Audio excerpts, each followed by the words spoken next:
tous ces maîtres de la rue.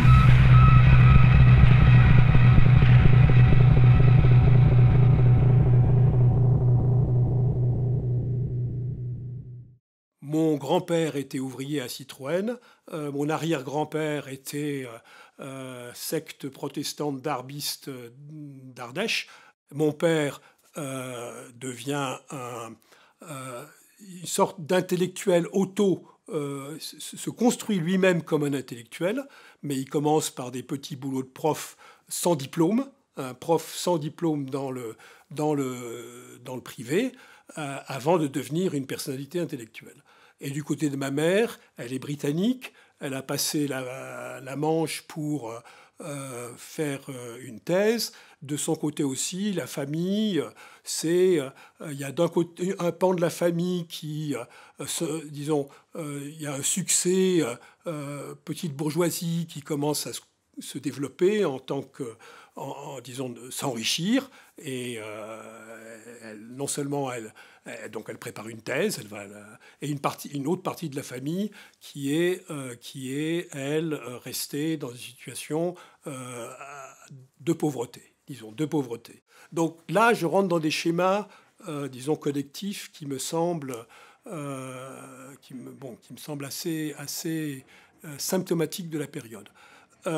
Après, j'ai la particularité, comme mes deux autres frères, d'avoir un père qui est devenu, d'abord qui est devenu un militant dans la gauche des jeunesses socialistes, puis dans le mouvement trotskiste, puis dans l'organisation de la résistance en tant que militant trotskiste à l'occupation nazie, et dont l'une des activités a été les contacts avec des soldats de l'armée allemande sous le thème « Sous l'uniforme, tu restes un travailleur », donc pour faire, disons, de la démoralisation de classe dans l'armée allemande, en contact avec la résistance française. Il se fait arrêter par la Gestapo, envoyé dans les camps nazis, Buchenwald notamment. Un hiver de plus, il mourait, et je ne serai pas là à parler. Mais quand il rentre, disons, il a commis 3 ouvrages de grande importance. Un essai, tout de suite en rentrant, hein, un essai sur l'univers concentrationnaire, c'est-à-dire qu'est-ce que sont les camps nazis, l'histoire de ces camps, des luttes politiques qui ont eu en leur sein, et du type d'ordre social qui est constitué par les nazis dans ces camps gigantesques.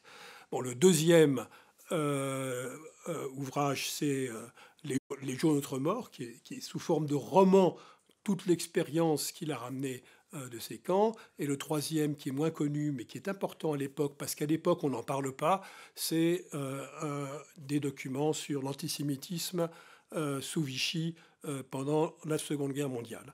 Donc il est devenu une personnalité. Il est devenu une personnalité et il a lancé une commission internationale contre le régime concentrationnaire.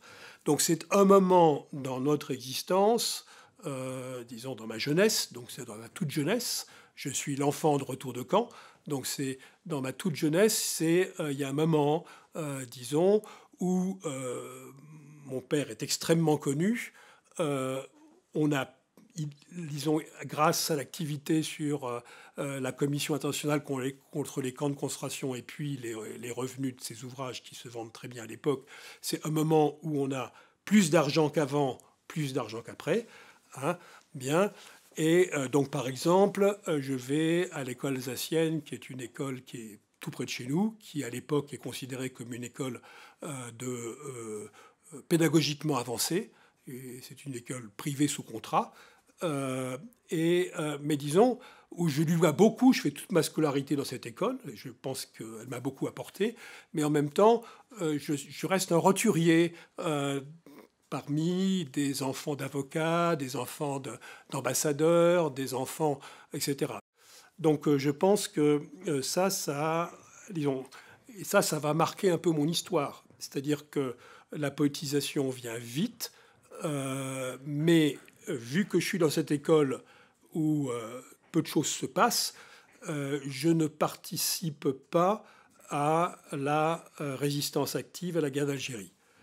Ça fait par exemple la différence entre moi et la génération juste avant, d'Alain Krivine par exemple, qui s'engage dans les activités de solidarité avec la résistance algérienne. Or, ça c'est clé. Ça c'est clé sur le plan des générations de l'époque, disons, très rapprochée, mais aussi pour comprendre les années 68 en France. Moi, je n'ai pas vécu ça. Je l'ai ressenti. Si j'avais été dans un lycée où il se passait des choses, je pense que j'aurais été dedans, mais en l'occurrence, j'y suis pas. En revanche, disons, mes choix sont faits. C'est-à-dire que quand je sais que dès que je deviens étudiant, je deviens militant. Je sais que je vais militer dans la fraction gauche de l'UEC. L'Union des étudiants communistes est à l'époque, le PC a perdu le contrôle de son union étudiante. Beaucoup de courants d'extrême gauche nouveaux se constituent à l'intérieur de l'UEC, des courants maoïstes, nous, etc.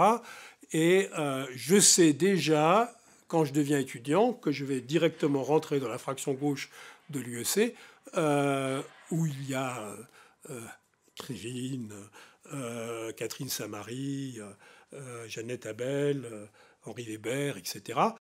Il y a cette ambiance générale très politique.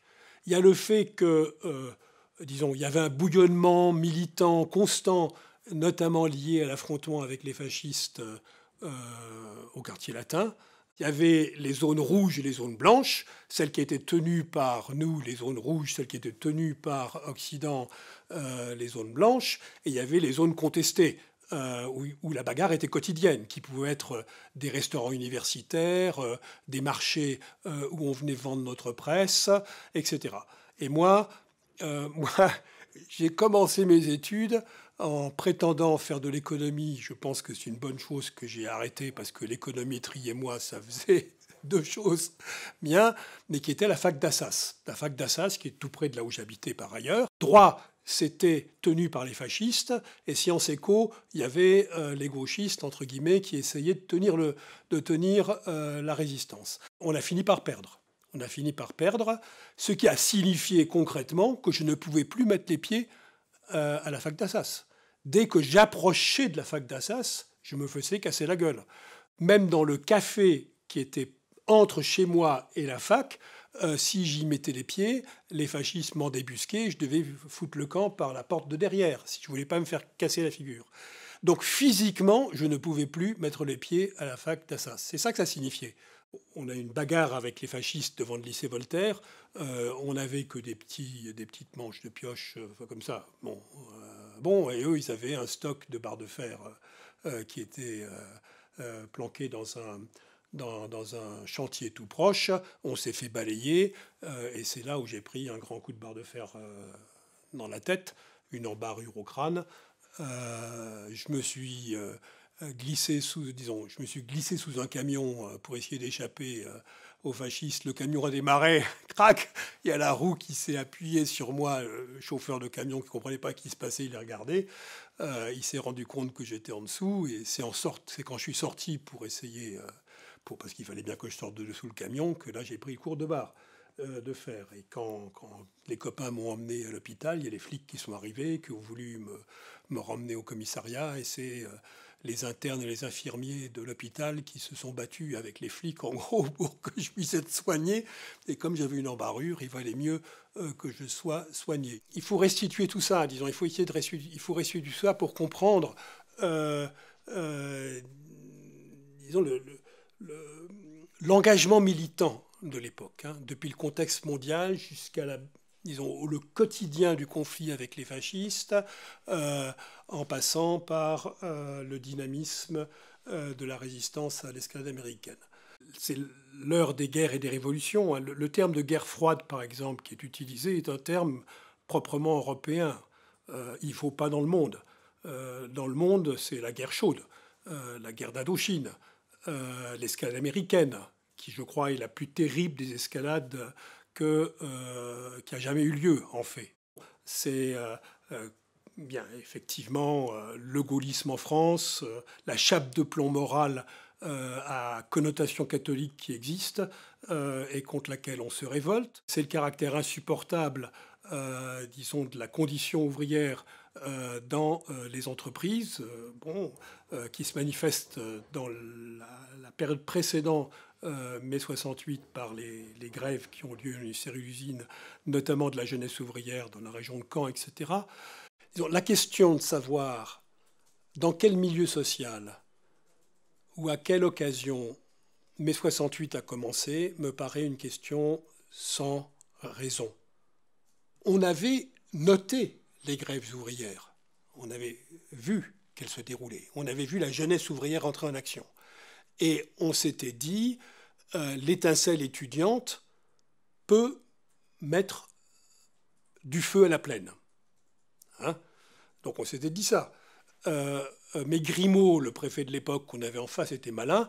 Et en gros, l'affrontement avec la police, qui était l'étincelle qui aurait pu mettre le feu à la plaine, il nous l'a refusé. C'est-à-dire qu'en général, il nous a refusé l'affrontement avec la police. Bien, et quand arrive le mois de mai, on est tous là à se dire, merde alors, c'est les examens, il va falloir quand même qu'on essaye de les préparer, parce que le feu à la plaine, c'est pas pour aujourd'hui, c'est raté. Maintenant, c'est les examens, les étudiants vont rentrer dans les rangs, et ce sera pour l'automne. Et donc moi, le 3 mai, je crois, je vais à la Sorbonne. Pourquoi? Pour chercher un polycopier, pour essayer de préparer mes examens en catastrophe. Il y a un petit meeting qui se tient. Bien, je m'arrête, je regarde, et crac, ce con de recteur appelle la police rentre, nous embarque dans le panier à salade. Ça fait le bruit court partout, les étudiants se mobilisent, et c'est libérer nos camarades. Donc moi je trouve ça une jolie histoire, c'est-à-dire que j'étais parmi ceux qui ont été arrêtés dans le panier à salade du 3 mai, parce que j'allais chercher un polycopier, et pas du tout parce que je faisais une activité politique. Donc je trouve que c'est intéressant pour voir qu'on avait compris, le rapport qui pouvait se constituer entre un affrontement étudiant-policier par rapport à une situation sociale qui devenait explosive dans le pays. Ça, on avait compris. Mais le moment où ça s'est passé et l'occasion où ça s'est passé, ça a été un hasard complet. Ça a été un hasard complet qui, en gros, était l'infinie bêtise du recteur. Donc voilà, donc ça a commencé. Et après, évidemment, ça a été un développement. On n'avait jamais prévu, évidemment, que ça prendrait une telle ampleur. On arrive, disons, aux barricades. Aux barricades. Alors, c'est bon, tout le monde a décrit cette ambiance. Les journalistes qui décrivent ce qu'ils voient et tous les transistors, effectivement, qui répètent. La population qui est solidaire, qui jette de l'eau par les balcons pour faire retomber les gaz lacrymogènes et nous soutenir. Et moi, je suis à l'extérieur de la barricade. Je suis à l'extérieur de la barricade et ce que je fais, c'est que je rattrape les lacrymos pour les renvoyer aux flics. Je rattrape les lacrymos pour les renvoyer aux flics, et puis arrive une grenade offensive, et je vais la renvoyer aux flics quand elle explose. Et je reçois dans les yeux de la poudre, celle qui a fait exploser la grenade. Bon, j'ai les yeux pleins de poudre, mais ça va, je continue. Et dès que j'arrête de me battre avec la police, il y a les yeux qui gonflent, et je deviens quasiment aveugle. Donc au petit matin, disons, en tâtonnant, je rentre à la maison, dans les quartiers à des allures qui ont des allures de zone de guerre. J'évite les flics tant bien que mal. J'arrive chez moi, heureusement, c'est à 1 kilomètre, c'est pas très long. Hein. Mais vraiment, ce qui m'a frappé, c'est ça. C'est-à-dire que tant que l'adrénaline était là, j'ai continué à voir, et dès que c'est retombé, les yeux ont gonflé au point où j'étais presque aveugle. Moi, j'avais 22 ans. J'avais 22 ans et on déclenche, même si on n'est pas la seule cause, pas du tout, mais on est le déclencheur de la plus grande grève que la France ait connues à l'époque. Non. Après ça, évidemment, on perd la main. Hein, c'est-à-dire qu'on ne pèse plus sur l'événement. Ça, c'est autre chose. On ne pèse plus sur l'événement, on fait ce qu'on peut, etc. Mais on ne pèse plus sur l'événement. On essaye de maintenir, de se construire, de tout ça. Mais les choses ne se font pas entièrement spontanément. Il y a des choses qui se font spontanément, mais il y a des meetings à tenir. Est-ce qu'on les ouvre et qui sont unitaires? Avec qui? Sur quel sujet? Est-ce qu'on renouvelle les manifestations? Comment on maintient le rythme? Etc. Voilà. Hein. Et donc, on fait partie de ces gens qui ont qui ne peuvent pas simplement prendre le bonheur du moment, ou le malheur du moment d'ailleurs, suivant les cas, hein, mais qui a cette question lancinante, et après. Donc disons, il y a eu des façons de vivre 68 et le bonheur du moment, de l'événement, où tout le monde se parle, où tout le monde... Bien, il y a le collectif s'humanise de façon fantastique, mais avec cette petite chanson en permanence, on a des responsabilités, on doit se poser le problème de que faire, avec qui, comment. Hein. Mais vous imaginez ce que c'est comme lancement d'un engagement militant et d'une activité militante. Hein. Quand je repense à la densité de l'activité militante de l'époque, c'est absolument incroyable. C'est une rampe de lancement, hein, 68. C'est une rampe de lancement sur ce qu'on a fait après, à la fois sur... Enfin, c'est une expérience politique extraordinaire qui nous apprend à penser, qui nous apprend à lire l'événement. Hein. D'avoir ça au début de son activité militante, c'est vraiment disons, précieux, c'est une grande chance. Et ensuite, c'est une énergie militante qui est dégagée. Bon, je crois que j'en paye aujourd'hui le prix. Hein. Il y a une usure du corps qui m'a l'air plus profonde que nécessaire à 71 ans, mais qui a été extraordinairement porteuse.